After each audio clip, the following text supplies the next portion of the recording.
Уа караотеге. Бүгін менің төсімде ешек тұршы. Күлдерім сыпырват, гүлдерім жайқалып тұр. Яна, сенің төсіне бейбіт өмір бар еді.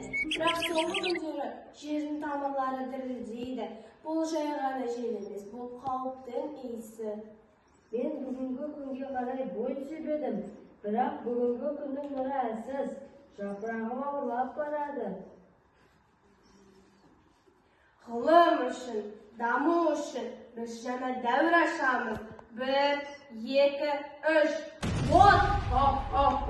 Мен келдім. Мен адамның қолынан жасалған ажалмын. Мен күнге көлгейтін қасиетпін. Мен күлген кезде өмір өшеді. Үнсіз, бірақ мәңгілікке. Апа, неге мен қолым күйіп барады? Неге мен көзім ашып барады?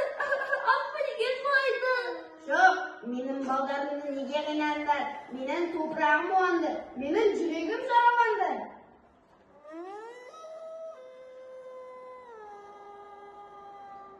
Апа, мен жай ғана баламын ғой. Неге мен ауырдым? Бұл сенің кінәң емес, қызым. Бұл адамзаттың қателігі. Бірақ әр қателіктің де өтеуі болады. Біз үнсіз қала алмаймыз. Бұл тек бір жердің емес, бүкіл адамзаттың қайғысы. Әр жарылыс, мың тағдырдың үзілуі. Бұған тоқтау қоямыз. Я. Жабылсын полигон! Жабылсын полигон!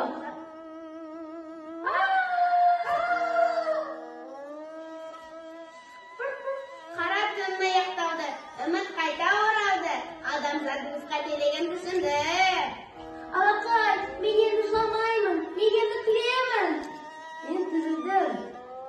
Табиғат ешқашан толық өлмейді. Семей қасірет демей, семей қасиет. Табиғатты қорғау бізге мұрсиет. Экостаз біздің атымыз,